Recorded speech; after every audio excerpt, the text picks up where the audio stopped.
Bonjour à tous et bienvenue sur cette nouvelle vidéo. Aujourd'hui, on se retrouve pour préparer ensemble une génoise sans gluten très moelleuse. Faites attention à bien suivre les étapes dans l'ordre, c'est très important pour réussir et on commence à préchauffer son four à 180 degrés. On va dès à présent préparer notre moule avec une feuille de papier cuisson de sa largeur. Et on va faire un petit peu d'origami pour avoir un joli petit rond pour notre moule. Donc on va plier d'abord en deux le papier, puis encore en deux. Ensuite, on va plier en deux, mais cette fois-ci dans la diagonale jusqu'à l'autre extrémité.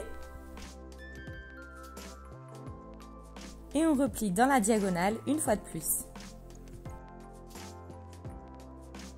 On retourne notre moule, on met la pointe du papier plié au milieu et on va couper en fait au niveau du bord du moule pour que ce soit à la bonne taille.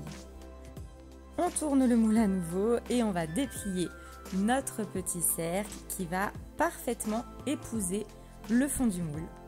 Pour que votre génoise double bien de volume à la cuisson avec ma recette, je vous conseille de prendre un moule de 18 cm. À présent, nous allons huiler notre moule et pensez bien à le huiler jusqu'au bord. Et on passe enfin à la préparation du gâteau. Et pour cela, il nous faudra 62 g de sucre, il nous faudra un mix de farine sans gluten. Personnellement, pour cette recette, j'utilise un mix universel. On ajoute à ça 25 g de fécule de maïs et un demi-sachet de levure chimique. Dans un autre saladier et un petit récipient, on va s'occuper de casser 2 œufs et de bien séparer le blanc des jaunes. On va fouetter légèrement les blancs, mais sans les rendre fermes.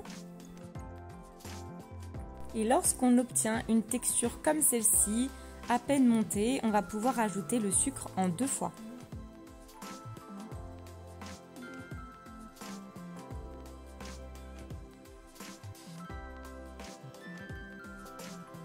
Une fois que les blancs sont bien montés, on va pouvoir incorporer les 2 jaunes d'œufs et on va mélanger de nouveau en fouettant légèrement juste pour incorporer les jaunes dans les blancs.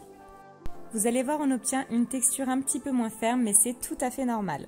Si votre saladier n'est pas assez grand pour incorporer ensuite les farines, vous pouvez tout transvaser dans un plus grand.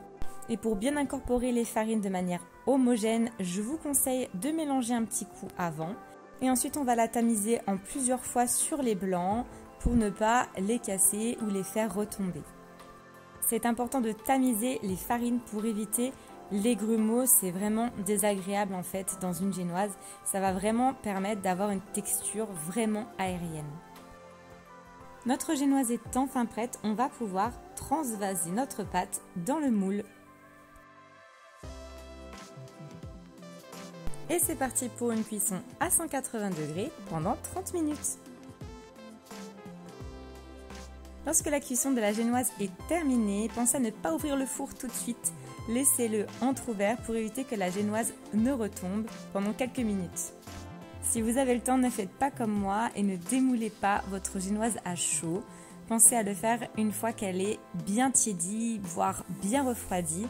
Ça sera beaucoup plus simple et ça évitera qu'elle ne se casse.